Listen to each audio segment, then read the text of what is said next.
This is the Actor Factor podcast with Brad Ashton and Diego Garcia.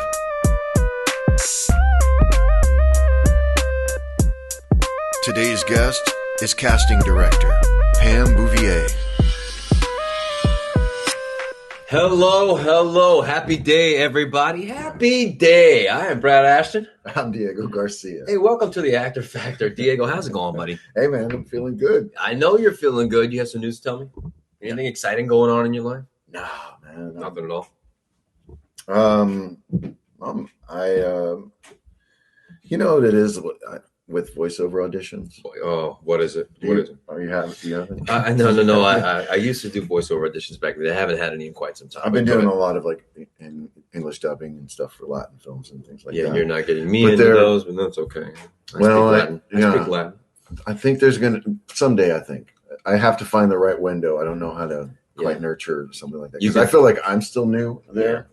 But you can throw me through that window. I do my own stunts. Okay. Yes, but okay, let's go back on. I digress. Yeah, no, it's but now I had to do an interesting voice match for a character who sings. Oh. And man, I really sat with it for a few days, and I've never really done anything like that. It's fun. I feel like I haven't had the opportunity to really develop my own characters. If you're thinking about the voiceover world, if you get some sort of character they send you for some animated series and they show you an image of a troll, and then you're sitting looking at that troll and you're like, what does that troll sound like? Yeah. I don't feel like I really get to get those. They give you a description of what they're looking for, but I just think that's just a really fascinating part of the business. Voiceover acting. Yeah. But getting this opportunity to do like a voice match, and they send you a clip and I'm listening to that, and then they send you like a track so you can sort of karaoke style it, just kind of dive into it. Mm-hmm. So you were singing. I guess I can't play it for you right now. No, it's you can't do that. But you were singing. Yeah. Oh, that's fantastic. Yeah, it's like singing it because the character needs to sing a bunch of songs apparently. But and then the actor they have doesn't do that part of the acting. It confuses me because then who is the voice that I'm listening to that I'm matching? It sounds fine. I feel like I'm not sure how that works. Well, let me know how it turns out. I mean, I'm very curious about that. Well, you have any auditions or anything? No, man. I say no, man, because I thought you were going to say voiceover auditions. So I'm like, no, man. Like I said, years ago, I would get those. That's once in a blue moon, and I think it's because I specifically have spoken with my agents multiple times about how I want my career to go, what I want to do. And it doesn't mean I don't want to do voiceovers, but just I think because I'm not well versed in that, and as you know, it's a talent unto itself. It's just like commercial acting, Mm-hmm. It's different than film, it's different than TV, it's different than stage. It really is. Everything's its own little. And I haven't had time to really dive into that, to really learn a lot about it, to be very good at it, to harness my chi with it and brush up my skills on it. Totally I haven't had the opportunity. So I did get lucky diving into that when we were working for Abrams Artists back in the day. Yeah. We all nuzzled up saying we're actors, we're in this town. Yeah. Like, cast me in this, put me in that. Yeah. And I feel like back then it was a little bit easier to do that, but it was difficult to do it. But back then, easier than it would be now, I believe. It was that small window that we were there to take advantage of really seeing what it's like in the business and how they package you, basically, right? That's exactly and that's submit right. you to something. Man, but but they kind of kept calling me up there or down to the voiceover area to just kind of dive in and just like, hey, come in, a little Spanish. We need a Spanish guy. Always because I knew a little Spanish got me in the door for some reason. Yeah. And later, I'm they're going to find out I'm not that great at speaking Spanish. No, you can fake it till you make it. I know there's Daniel Zacapa. Daniel Zacapa, if you're listening, hello. He's a fantastic actor, and he's actually not Latin at all. You look at him, and he looks like he can play Hispanic. They have him doing Spanish speaking stuff all the time. He's like, he's Italian, but he just has that tone in his voice that they need. That's right. But he's not knowledgeable about it where he can speak. You drop him off in Mexico and he can live there with a family for months. No, he's just got the stuff that he gets scripted, but he makes it sound so good. The guy is talented. Yeah. But yeah, man, That's you nice. could do that. You've got enough knowledge. You can do that. I've been thrown into situations enough, and the English dubbing is the deepest I've gotten into it. And that to me is, like you said, there is a skill to that. And I remember getting thrown in the first day. I didn't know if I was working or if I was auditioning. Like I felt like they just kind of put me in a booth. They said, "All right, this is the role that you're playing." I'm looking at the screen. I'm listening to the audio in the can.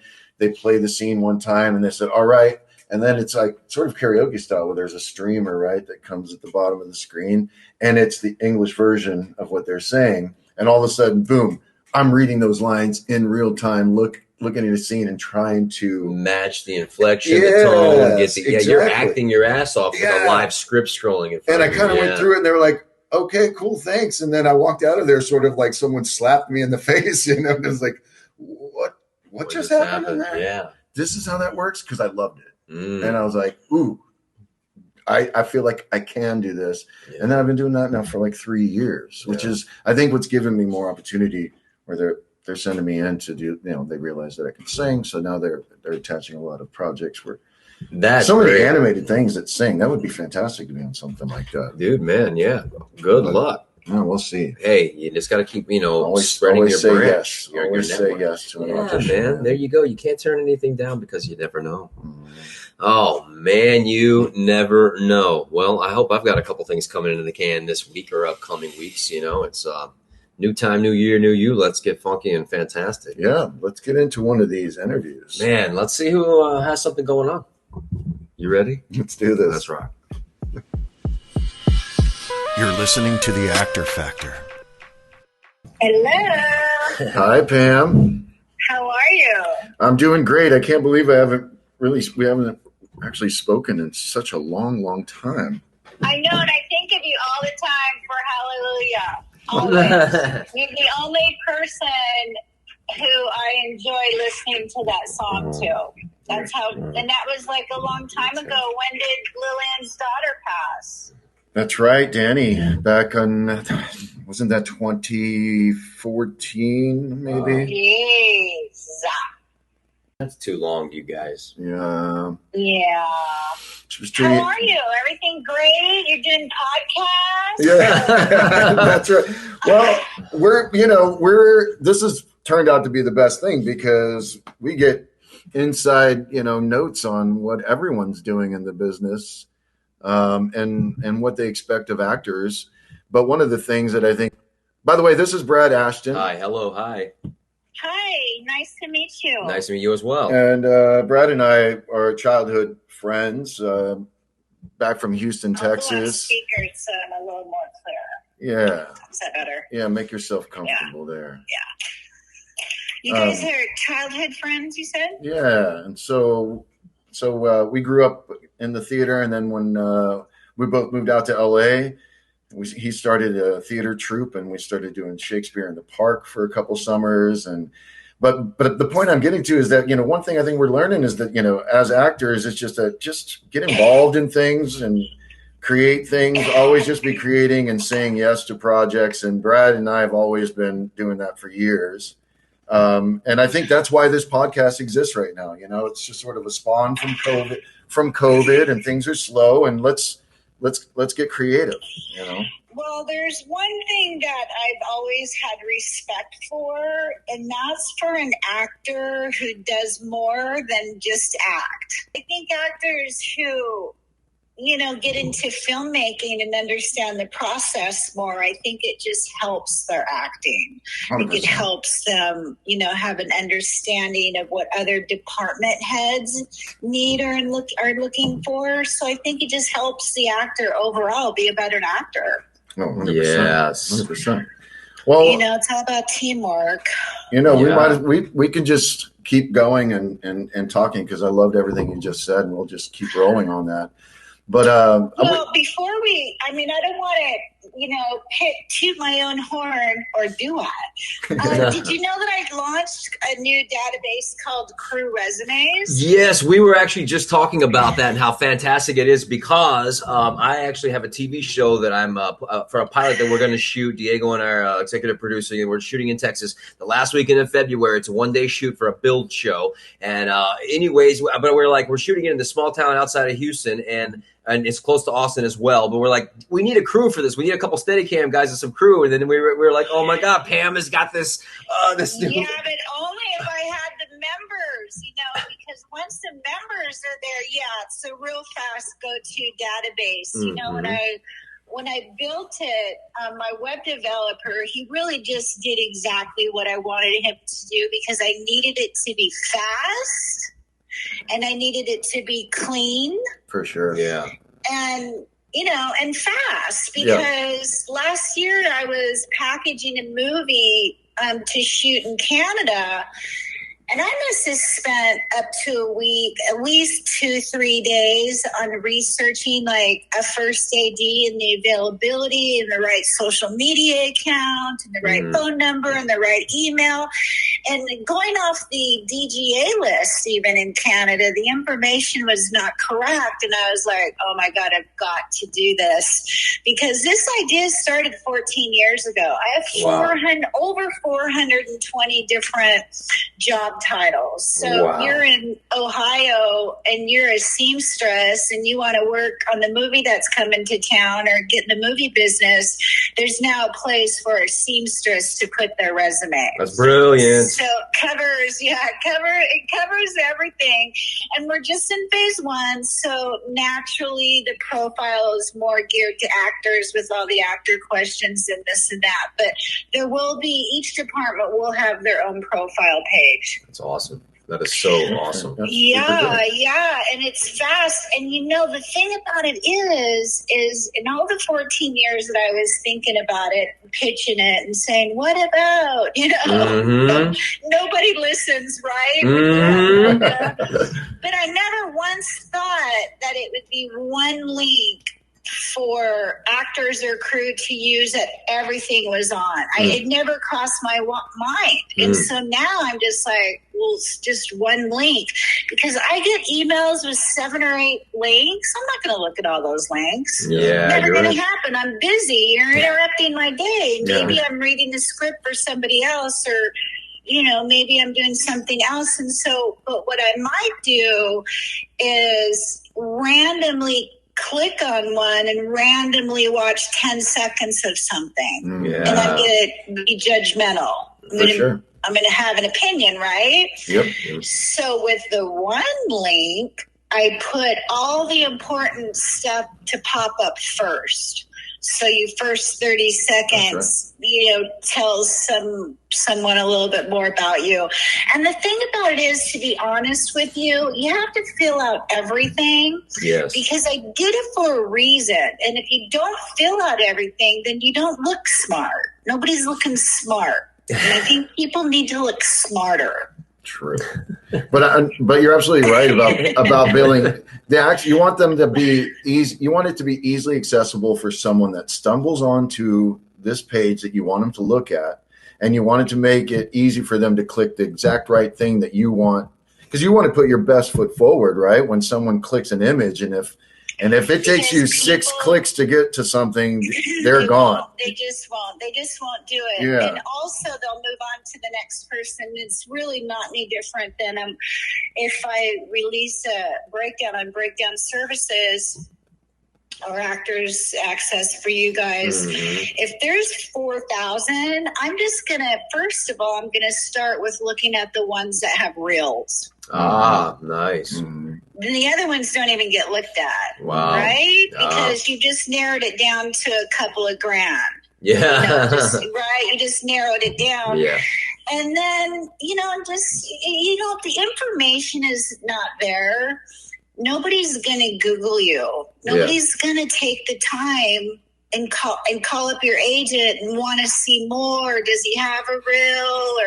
Because that takes time. Yeah. Then you got to wait for the agent to call you back. I'm telling you, next. Yep. You need it all right there in front of them. So easy. Yeah. So with crew resumes, you guys as producers and directors, there's 3 searches. You search your platform, whether it's reality or documentary or TV, you've got gaming. I've covered everything. And then which department, and then whatever job title it is you're looking for. But the good news is for cast and crew, I got to tell you something funny off this. The good news is you come up in like 20 searches before it's narrowed down. And so sometimes actors are makeup artists, or actors are directors, or actors are writers. So you get to, sell yourself as a writer as well. That's awesome. What's funny is the reason why I called it Crew Resumes is because whoever I was talking to at the time said, 2 words for Google search. And I didn't want to do cast and crew because there already was one. Yes. And anyway, actors one, there's 420 different ways you can work in media and entertainment, right? Yeah. There's just one.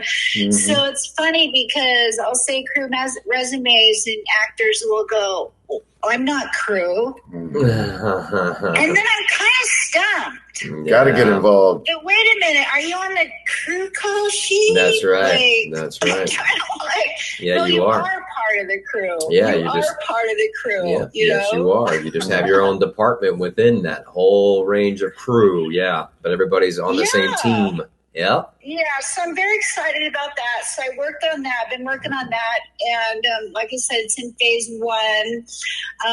When more members come on board, I'm going to be very excited to be pitching to the studios and the networks, and because there is nothing else like it. Yeah, absolutely. I mean, I'm listening to it right now thinking it's fantastic because I'm also part of Local 44. I do the on-set dressing as my side hustle, and wait for my agents to call. I love set dressing. I worked in set dressing on Carrie to the Rage in North Carolina. I was really good at it. Nice. Yeah. Heck yeah. I got to dress... the original Carrie movie. I got to remake her bedroom. Oh, sweet. So it was fun. It was so much fun just having bills and driving around North Carolina and going to these little towns, buying what you need. And then we were in this abandoned house, and oh my God, you guys, the grass was like up to your hips. Oh yeah. And some grass when the lights came on, you could just hear all this cracking and all these spiders just started falling on everybody. And a big tick fell down my shirt, and I was just like screaming. And then in the bedroom that I was dressing, there's this big old snake that was like 10 feet long. Oh my gosh. But yeah, when the hot lights came on in that abandoned house that we dressed, things just started popping and cracking and falling. Adventures in set dressing, huh? There you go. What an experience. Yeah, that was my experience. But it was fun. It was fun. We they changed directors a few months in, and so we had to, start all over. It was too dark in the beginning, so that was fun. Because when you tear down, you're not necessarily gentle. That's right. You don't think it's coming back. You're like, rip it apart. To redo it. That sucks. But I love set dressing. That's awesome. How fun. It's a good, honest day's wage. I can cancel my gym membership and I can go out there and do this, every once in a while, get a good workout. I'm definitely contributing. I'm staying active in the industry. And, it's when I started out in theater, it was the same thing. I remember in high school, and our theater teacher made us work on the crew side. You had to pull curtains in and out. You had to push set pieces on. You had to go help with the weekend builds. And as an actor, you didn't want to do that, but it was mandatory because they wanted you to learn every aspect of it. So you're knowledgeable about what everybody does. And so it's just not you up there, bowing and, getting your applause and being the greatest. Because if those people weren't there doing all that stuff, then the actor wouldn't get those accolades and that praise. You wouldn't have a place to play. That's exactly the way you should learn. Everybody should learn that way. It's funny because an actor, before they even look at crewresumes.com, without even looking, they just say, well, I'm an actor. Yeah. And I immediately don't like them. We're so judgmental, right? We're so judgmental with what we see online. And in the first 10 seconds, and I'm like, well, your ass is full of ego, isn't it? Because, honestly, I've always thought that my job as a casting director is to protect my director and producers, to protect the other actors. So you don't want to put anybody on set that's going to bring people down. Nice. You know, you don't want to bring anybody on set that's rude. You know, a snowball is going to get, you know, larger and grow regardless if it's good news or bad news. It's going to grow and grow and grow. And I've just always... You know, I just always think, listen, we're in Hollywood, man. There's a lot of good actors. So we can afford to pick the nice one. Yeah. So you know, we can afford to pick the one with some humility and some humanity and just helpful. And just bringing it full circle. I think all actors, if they really, really, really want to make it in the business, they really need to learn about filmmaking. Yeah. And go shoot a short. You know, see how easy it is. You know, have some. You know, I think you get some respect for the other departments real quick. Absolutely, yeah. If any actor or anybody's out there ever tried to make their own movie, because you can sit at home, it's easy to be, you know, what is it, like an armchair quarterback? Is that what they call them? You can sit there and judge. It's easy to judge, but when you get up and try to do it, you're like, holy crap! It is not that easy to make a movie. It is difficult from every bit. I have mad respect for casting directors. I'm like, to you, because you guys are vital. You have to put the proper pieces in place to make it look and sound how it's supposed to. I mean, it starts with you guys, or the whole damn thing is just, it's ruined. It doesn't go. And that leads me to the truth to, like, literally you need 3 to 5 seconds in a room, and you can pick out so much of the personality and what you're to expect on set in that amount of time. Is that true? So true. Yeah. Yeah. So true. What a skill. I used to take a lot of pride in just walking through a lobby that had, you know, 10, 12 people in it. I could walk through and tell you if there's anybody that was right for it. Wow.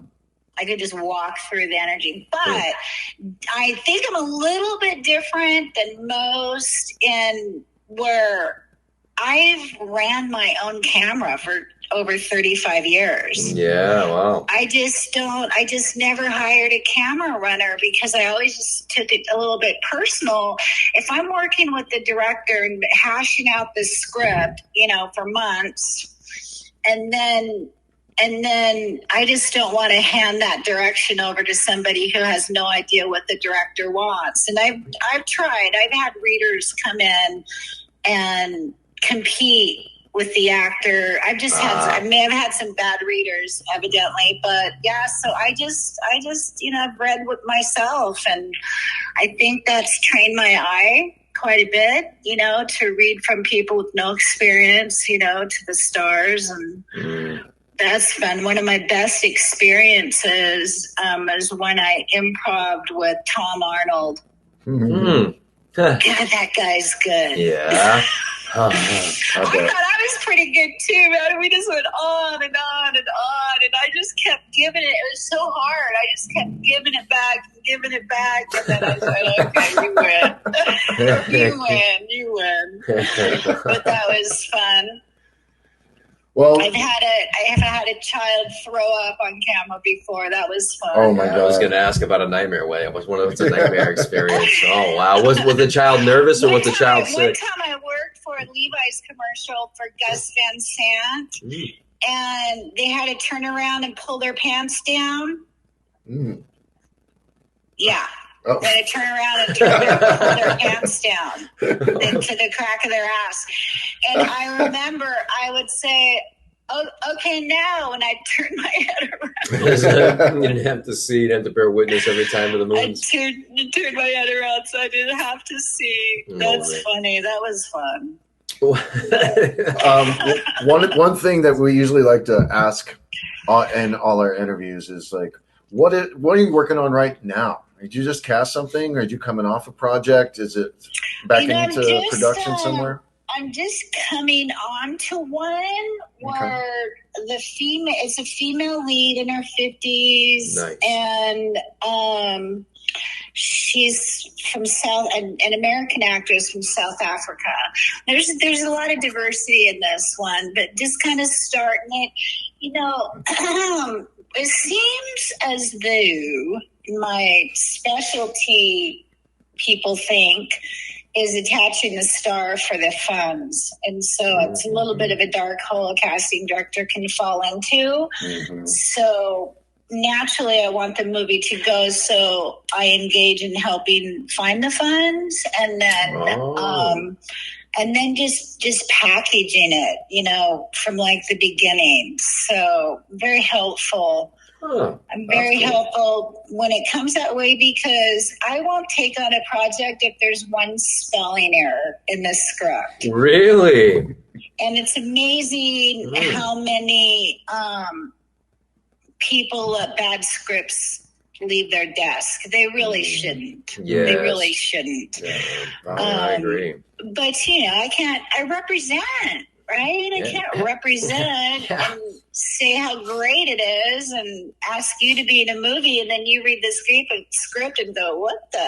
Yeah, did a fifth grader write this thing? It's yeah, you know, I kind of feel, you know, You're because anything that we work on, we want to work on something great. Absolutely. So I tend to be a little bit more helpful probably than I should. No, you know, that's a beautiful what thing. You give more than just what they're asking. I would think that would be a dream for anyone to work with. Yeah, absolutely. Because nobody knows it all. You can always learn. There's always room for more. And, you know, to have somebody's, you know, other eye on it, they're going to see things you don't see. Because that's just it. That's just it. So then I become more of a casting director, more than just a casting director. You know, so I like that. It goes for all of us. You know, whatever department, you know, we tend to work in. It just goes for all of us to just know the other departments, know a good script when you read one. Yeah, that's what. So whenever you started out in the industry, I mean, how did it? Well, where were you born and raised? First, can I ask you that? I was in Portland, Oregon, Ooh. and did all the car commercials Yeah. that the LA production companies were going there to shoot. The backdrops are gorgeous. I had 10 years in Portland, Oregon before I came here. And then I came here in 1996 when my son was 2 and he is 27. Wow, that's fantastic. Did you always want to be? Really, you just wanted to know how old I was, right? No. I'm not even doing math. I'm not even doing math. Not interested in any of that. But you're interested in the industry. Did it become? Did you ever have inklings that you were going to be in the industry, or did it just kind of happen because some film and TV was coming to Portland? You know what, you guys? This is going to be embarrassing, but you're trying to get to how I started, because you don't go to school for casting. You're right. You're absolutely right. How do you fall into that profession? I was a beauty pageant queen. Love it. Oh. Yeah. So I did the beauty pageant. I placed in Miss World America in the Virgin Islands when I was 18. Oh. And then from there, I ended up working at a modeling acting school in Portland. Right on. And then from there, I started managing little kids, and I had a little girl. Her name was Mariah, and she was up against the Dunst Girl in Interview with the Vampire. Oh, and that was my first time coming to LA. We came for that, and many, many moons ago. But so and then. People just kind of started asking me for my help, and I was just honest. Mm-hmm. And then it just kind of grew from there. And then I went from managing kids to casting commercials. And then I came here, and they said, no, you can only pick one. You can't do film and TV and or commercial. You have to pick one. It was really interesting because I went in and met with ABC and NBC, and these people wanted to meet me because I'm good on the phone, evidently. And but they kind of said you had to pick one. But in Portland, Oregon, you did whatever came your way. Sure. So you did the infomercials and the commercials and the little industrials and everything. The movie of the weeks. You kind of did all of it. Yep. So that's how come I've done all of it. And then I just continued. Yeah. An actor is an actor, right? Yeah. I mean, it's the same job no matter what medium you're in, you That's know. right. So That's if right. you can take direction, it's all about taking direction, isn't it? Absolutely. Yeah. Yeah. You got to be able to take direction, understand the vision that is trying to be communicated to you, because, you know, I've directed some things as well. And it's, you know, I've worked with actors who just, you know, you'd have to end up getting them a line reading because they just say it the same way at the same time. You're like, oh, okay, buddy. Yeah, I see that you kind of plateaued here with this vision of yours. Something, if I think back of what I like or what I don't like, one particular couple actors come to mind where I still have a thing where I just don't like them. But what you want to be very aware of as an actor is maybe you got the sides and you got a coach and you've been working them for, you know, a couple days, and then you come in and the casting director starts to give you direction, but you're like, no, I got it. Oh. No. Right?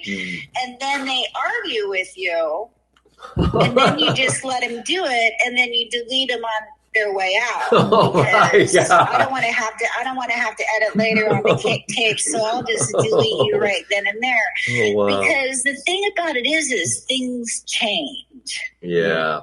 Things change. The script changes. You know, things change, and an actor really needs to learn their lines, but be malleable. You got to be a piece of putty, a Play-Doh. Right. You've got to be able. And one of the tricks that someone told me a long time ago is when they're learning their lines, they walk the streets, like they walk around. So you have all these disturbances. You got to stop at the light. You got to watch for traffic. You know, maybe a dog's going to go by. You're going to pet a dog. People are going to ask you a question. And so use other parts of your brain at the same time. Yes. Now, I have not done that, but I've heard of a lot of people who get into action when they're learning their lines, and it helps. Yeah, everybody has a different technique, I suppose. I've done that walking down the street down Ventura Boulevard. So I'm right here often. It's easy. You got tons of distractions here. You got the homeless neighbors that are screaming at you. You know, people getting undressed and throwing things. You got people walking dogs. Cars don't want to follow the traffic lights and just want to blow through red lights and almost clip an intersection. So maybe you should pick a different street. I think you're right. Yeah, I need to get out of here. Maybe you should go up to Runyon and just worry about the dirt clods. Oh my goodness. Yeah, well, they've made Runyon's pretty difficult too, especially with all the parking. You got to, I guess, enter from the Hollywood side. I'm on the other end, unfortunately, and parking's become such a problem out here. Where do all the people come from? I thought people were leaving. It seems like we keep getting just more. Uber. I mean, I know you got to afford it, but I'm not even going to an audition and I go, you start stressing about where you're going to park before you even leave. Yeah. But hey, let me ask you guys something. So, what percentage of people are going back in the room to audition? And that's a question we were going to ask you as well. Are you doing in-persons or still on tape? I haven't gone into a room in years. That's great. Yeah. It's easier online, but I recently with the commercials, there's a few that are opened up now. I've recently had a handful. I feel like it's just the commercials. I'm auditioning a few times a week, but it's TV and film and it's all on tape. Yeah, that will always be on tape, I feel. Probably because the advertising agency, they're under the gun. They got to do it in a couple of days and they don't want to look at tape, probably. They just want to get it over with. Yeah. I bet that's it. I bet they just need to slam dunk it because commercials happen so fast. Yeah, and I enjoy the in-person. I really like to go in there and, because I'm a guy who likes to take my script and memorize my lines. If you get 5 or 6 pages, like, let's go. And I want to go in there and have an interaction. Feel the energy. Yes. Feel the love. Yeah. And it's fun. It's tons of fun. And if the casting director hates you, you get your tape deleted on the way out. You don't even know. You think, damn, I nailed that one. I can't wait for the call back. No, I like the in-person. I missed so the this in-person. has come up before. So then how many times do you tape yourself for a film? That was going to be my next segue. Exactly that. The reason I don't like the ones at the house is because I feel like a lot of actors, have the ability to tape 500 times if they want, get the ultimate best take after they're completely exhausted, and then they send that in, and it's a little bit maybe deceptive because if they get cast on that and they're kind of like a one-trick pony, they get into the film set and they can't put up. I'm like, read right through that shit. Okay, I'm a one or two tape guy. Yeah, you can. On my tapes, because if it's too well rehearsed, you see it. You see it, and it's very robotic. And there's nothing. There's nothing real about it. You kind of lose the instinct if you're going to cough or if you're going to raise your hand or what you're going to do. I think that becomes even more obvious. But I see where you're going, but you have a point. But I think depending on what it is and what you're told for your direction, I think it's isolated. I would never do more than 2. Good to know. And I mean, listen, there's a lot of tricks, but it just depends on who it is. But I mean, this is just straight out of, off the cuff here, but let's just say your first one was a little cold. Yeah. An actor who can do a good cold read says a lot. Yeah. So then you could do the other one not cold. And then what have you just shown? So you're showing more than you're showing that you can work an 8 to 10 hour day and keep giving. That's the idea. You want to know that the actor can keep giving, that what they've done in that 2 minutes is not all that they can give, because then you're screwed. But I think that's why callbacks, I think that there's a lot more to a callback than doing the read over. I think we're watching to see, if they do the same thing. Yeah. Because if you do the same thing, then, that's not necessarily good. You certainly don't want to send in 2 tapes where they're just identical. That's right. No, whenever I'm asked to do 2 takes, I do make them drastic, not drastic where they're like anything's crazy, nothing over the top, but I'll also change my shirt and I'll change my style up a little bit so they can see something totally different. And it's really weird with me because I'll get some roles that I just feel like, man, that's really not right for me. So I'll really jump into a character with that. And I'm like, oh man, didn't get that one. I don't know if they really. So I mean, what do you recommend would be best to have an actor just The thing about it is, it doesn't mean that you're bad. Anything could be going on. They could already have it booked. They could have cut that role. So many times you don't even know what's behind it. The reason that you didn't get it didn't have anything to do with you. Yeah. Maybe it's a woman director and you look like her ex. Seriously, I've seen directors turn around and eat the peanuts and take a drink of their coffee while an actor's audition was playing and miss the whole thing. A guy literally said, hey, just missed. So, there's a lot of things that you don't know. But listen, the good news is, first of all, I know you and I think that you're very special and you have a lot going on. Don't think that they're not remembering you for something else or talking to their friend about you. The cream of the crop stays risen and you don't forget. Yeah. You don't forget. So, if you think about it, only one actor can get the role, right? That's right. So how many actors audition for that role? You know what? I used to bring in just 10. I used to bring in just 10 per role. Wow. Okay. I was pretty good at it, though, Yeah. I was I'm pretty tough. I'm pretty tough. I like people to be off book. I just like them to take direction. And especially, I always give out the sides a couple days in advance. And I feel like if I do that, then you should be off book. Absolutely. Yeah. Absolutely. I just kind of feel that way. That makes sense. You ask a lot of them, but ultimately, like you said, you are representing, they're representing you when you send them to the director. So that's right. And so you got to make me look good. Absolutely. Yeah. And, the same thing with the director, the director's got to, stand for the picture and, then all the pressure's on the director. Yeah. Because it all comes back to the director when you watch a bad movie, doesn't it? It sure does. Yeah. That's God, how embarrassing. Yeah.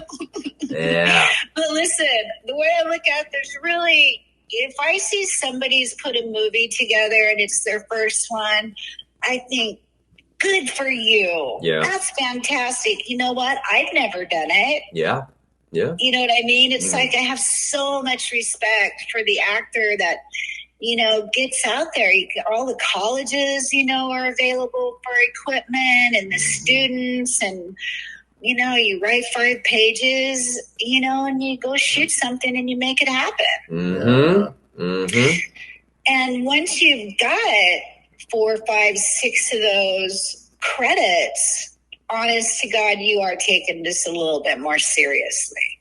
For sure. Yeah. You absolutely need the credits, you need the resume. It's some people, young actors feel like it's a catch-22. It's like, well, I can't get the parts if I don't have an agent. Well, it's like, well, then you need to create things for yourself. You need to, work on the back end of it all of your career and then help yourself get an agent, But they want to see you on tape. I've had 2 people get an agent off of crew resumes. Really? Congratulations there's to an them. area, I can't believe it either. There's an area where you put your agent or your manager, and you can either click not at this time, or you can physically type in currently taking meetings. Nice. And two actors already got snatched up. Man, that is fantastic. That's cool. And they're actors that are working on TV, work 3 times a week. Oh my gosh. There you go. And you ask yourself, how come they don't have an agent? Well, they do now. There you go. Yeah, now we're going to see more of those guys. Thanks to you.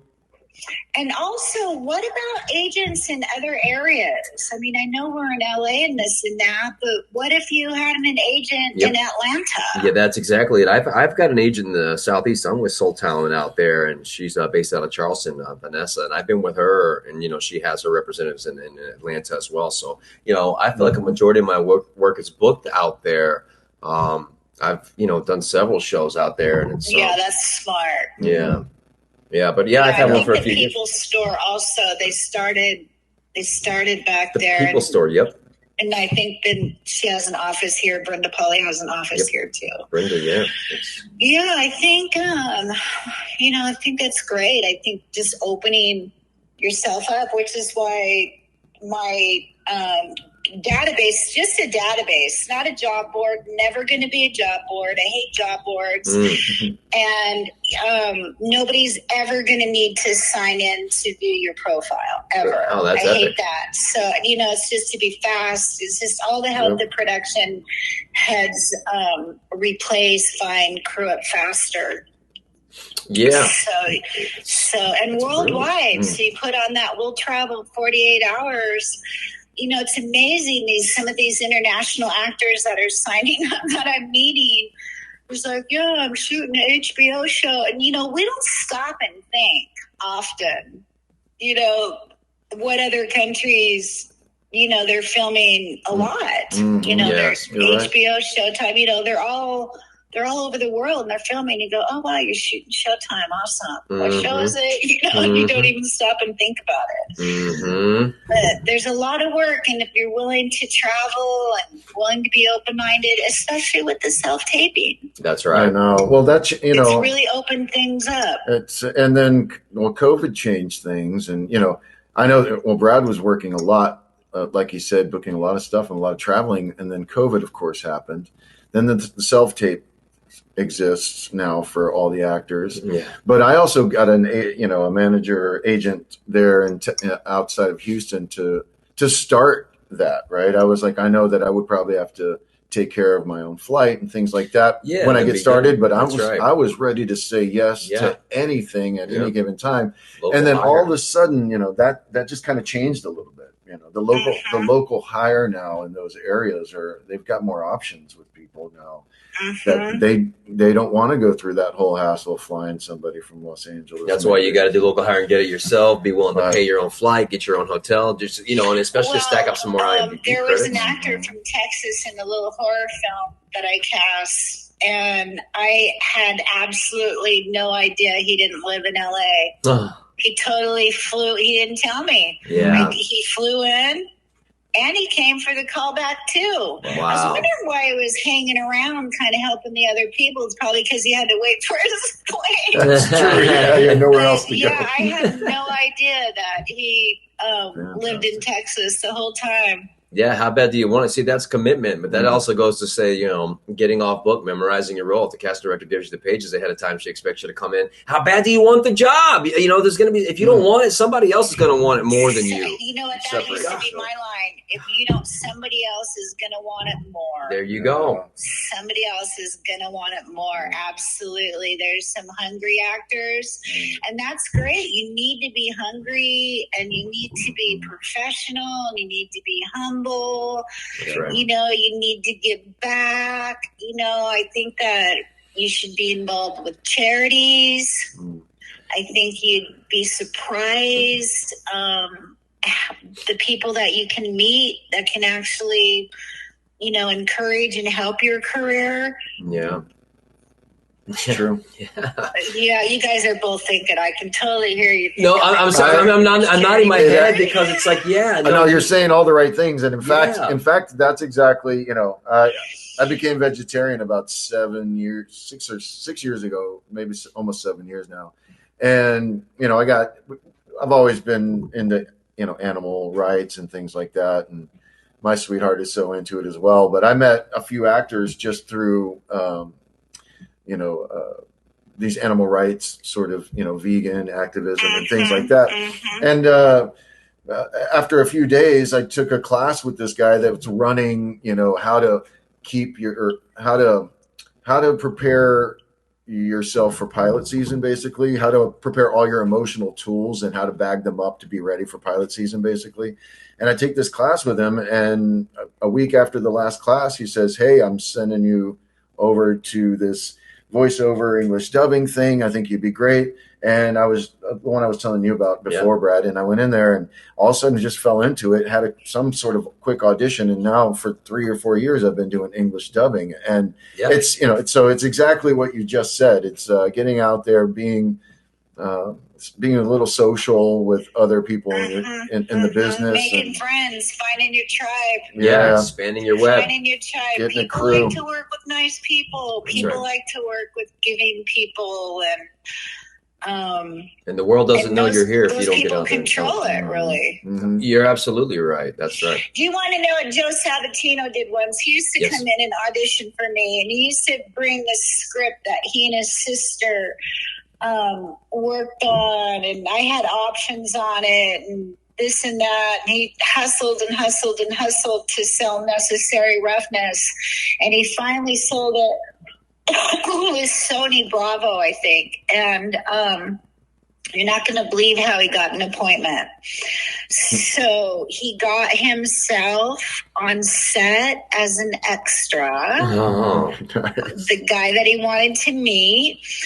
And he had done like 100 episodes of NYPD Blue or one of those cop shows. I don't know if you guys know Joe, but he'd been around, working actor. And so the guy had known him, but at the lunch table, he just started talking football with his person that he was after. Didn't pitch his script, didn't do anything. He just made friends and just started talking football. And at the end of the conversation, the showrunner said, "So, Joe, what are you working on now?" Boom. He said, "Well, I've been shopping around the script." It's like, "Well, why don't you come see me Monday?" Wow. And that was how his story went down. Wow. Yeah. See, you never know. It just goes to show you, if there's a will, there's a way. But you know, just being on set, you know, people look down at extras. But, I mean, do they? I mean, they always have, right? Because an extra is just an extra.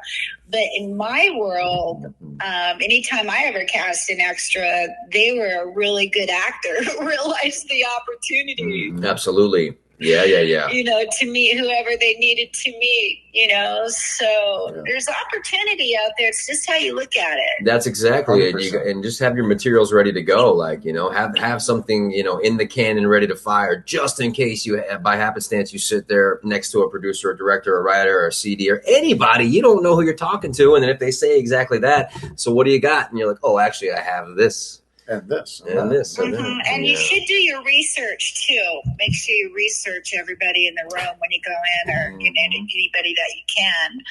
So you know, don't say the wrong things religiously, politically. Oh, yeah, there you go. Because people take that really seriously. For sure. Especially politics. Oh, yeah, I don't even bring that in. That's, try not to. I accidentally said Merry Christmas once to a client. Oh, no, man. And they took never offense, heard from him again. Oh, no. I didn't mean to. It's just like, it's Christmas time. It's like Merry Christmas. Yeah, but if it's natural for if it's natural for you to say things like that, just take it and be sweet about it, you know? Yeah. That's all. Yeah, but that's why do we have to have that kind But, you know, people take things. It's just division. Like the judging of your reel. You know, people look for 10 seconds, 20 seconds. Yeah. You know, now listen, unless it's between, you know, two people and you're really studying, of course you're going to look at, you know, everything you can. You know, but when there's 100 people that you're looking at, you're going to make a decision pretty quickly. Yeah. Yeah. Good to know. Yeah, put your best stuff first. Yeah. Most relevant. So what are you guys doing down in Texas? What are you shooting? Okay, so we're actually super cool idea. Yeah, so I created during the pandemic, one of the shows I created is called Junkyard Dogs, and it's basically in the pilot we're only going to do 2 teams. When the TV show gets picked up, it's going to be teams of 4, 3 mechanics on each team, and they have 12 hours from sun up to sundown to go into this junkyard and get a car started and get it off the lot. The first one to do it wins and advances to the finals, which on New Year's Day would be a demolition derby between all the cars. So every episode you get 1 to 2 vehicles, so you have anywhere between 12 to 24 vehicles in the demolition derby. But basically they got to build a Franken car, get it started, get it off the lot, and then if multiple teams do it, then they have to do an 1/8 mile drag race, because a 1/4 mile is be too far, the wheels probably fall off. You do an 1/8 mile drag race to determine the first and second place winners. So it's basically a build show. I got a whole pitch, got a whole thing, I got a couple producers behind it, and you know, it's going to be a very minimal budget. We're going to I got the mechanics ready to go. I got the location secured. We got everything. So we're just really we got to just build a crew for it. Yeah, we're just producing it, putting it together, and we're looking for the couple Steadicam ops to shoot it, and a couple camera assists, couple sound guys, set deck, that kind of thing. Yeah. Well, do they all get to start with the same frame? Yes, ma'am. So well, actually, here's the thing, and I'm happy to shoot you the little teaser pilot teaser that we have. It's a 2-minute long explanation. But yeah, so basically, when they go in, the host will explain to them that they have 30 minutes to pick a car, and they'll basically have a checker flag magnet. Each team will, and they're going to run around. They can inspect the cars for half an hour, but before the time is up, they got to stick their magnet on top of one of the cars. Then they claim that car. That's the car they're going to try to get started to win it, to get it off the lot. Then they get the rest of the day to pilfer from any car on the lot, use all the parts and pieces. And we actually went out and did a scout before Thanksgiving, and I flew my drone around, did all that, and went out there with the mechanics, and we were doing like a little dry run. And it's definitely doable. It's definitely going to work. Definitely from just the parts that are on the lot, they can get at least one car started that way. And but we will have an out where, we have a little bit of the petty cash to the side in case they need to have a runner go to the store, the parts house, to get a hose or to get something they can't find that might be a little more unique. But yeah, so that's it. They had the exact same. Sounds like full on adrenaline. Yeah, it's basically for gearheads, and each team will have the same wheelbarrow full of tools. They get a wheelbarrow with the exact same tools, like a little 2-ton jack to get the car up. They get jack stands, they get box wrenches. All this same set of tools that they'll have to compete with, and the same junkyard. My little brother could do it.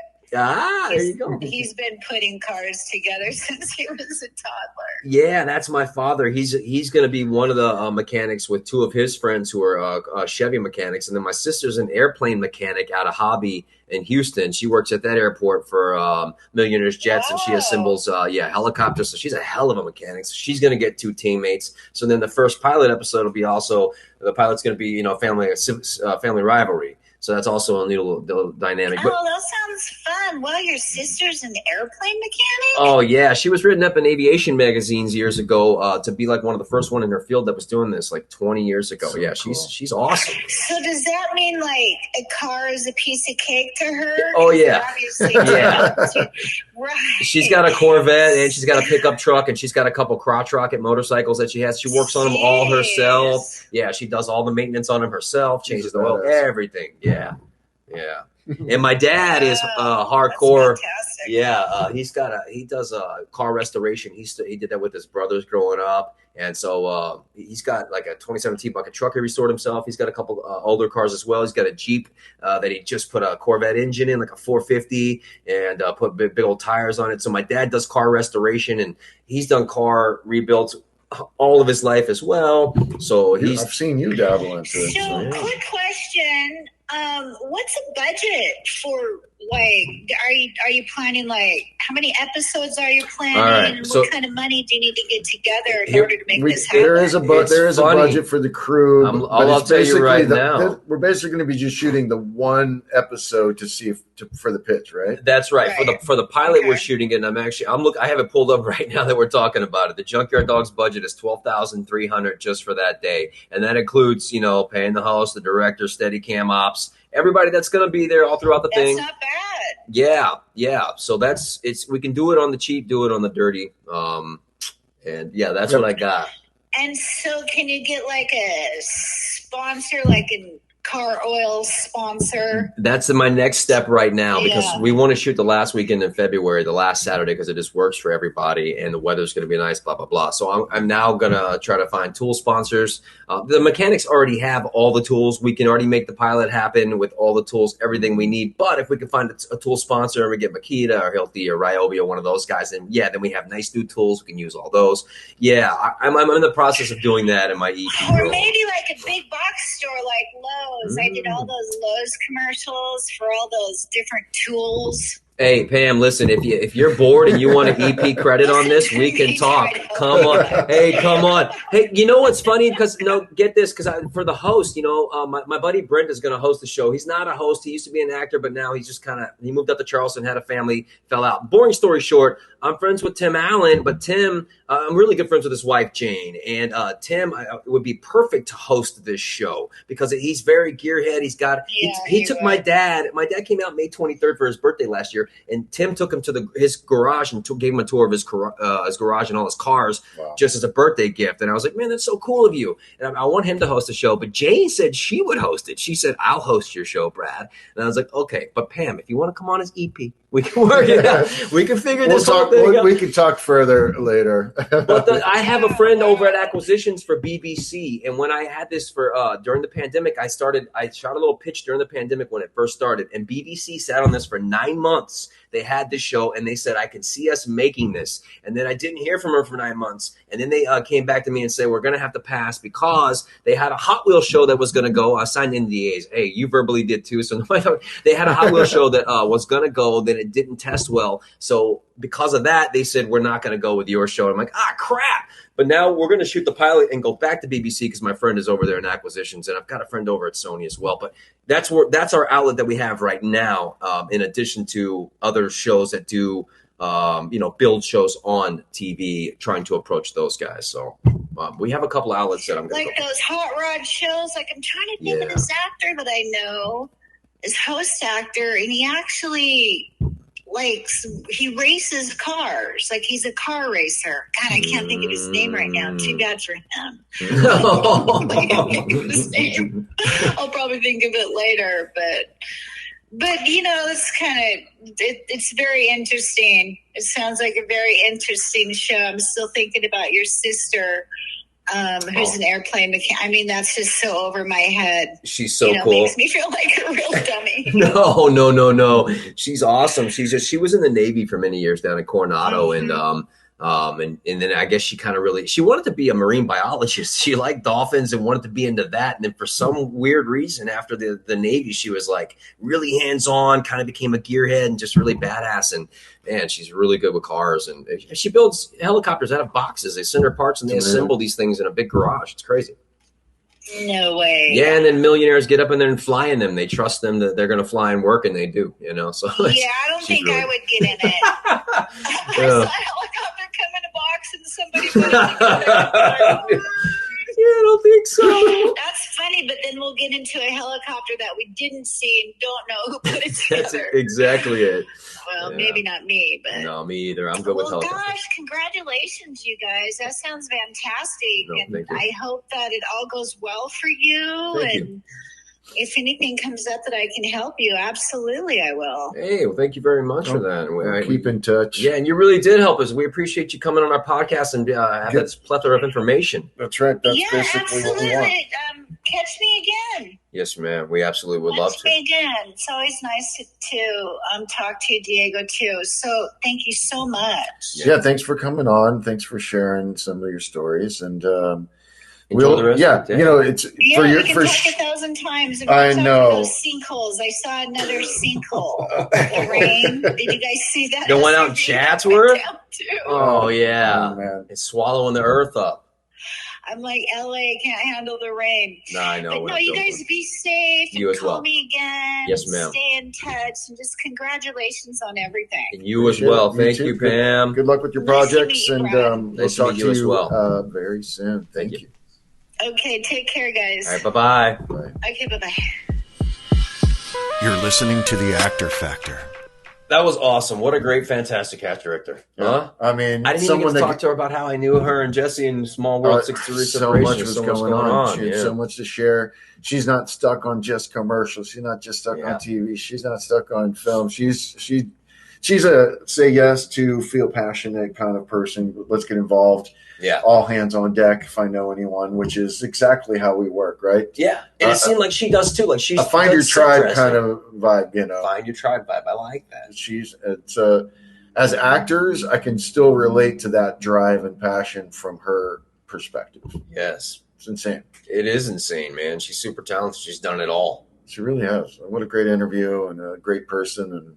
And it's people like that will always be getting into and out of projects on a regular basis. Oh, yeah. I'll definitely have her back and see what she's doing. And she's casting all the big stuff in Hollywood. And she's the one who's telling you guys, if you're listening out there, she's the one telling you guys, be knowledgeable about your industry. Don't just be a one-trick pony. Don't just be an actor. Get out there and try other things so you know what's going on in your field. That's right. And be a good person. Be personable. Be happy. That's right. Everybody just wants, if you're on set all day and they know they can't work with you, I mean, think about it. That makes sense. Just be a good person. Be patient.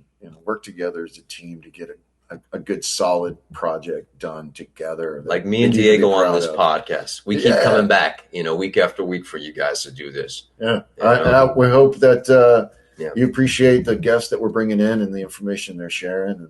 And as do we, because we hope you guys do, because we definitely do, don't we? I do. Jeez, man. This is the coolest thing. I love it. Well, I think that was another successful one, Diego. Thank you so much for all your time, and I appreciate you being here, my friend. You too, Brad. Hey. Let's do this again real soon. Let's do it again real soon. I can't wait, man. Hey, you guys stay up out there, man.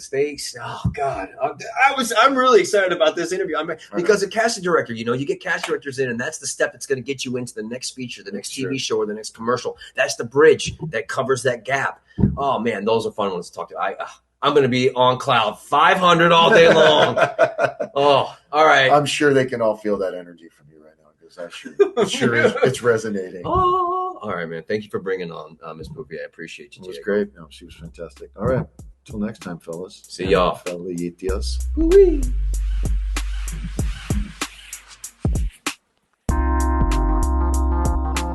This has been the Actor Factor Podcast with Brad Ashton and Diego Garcia.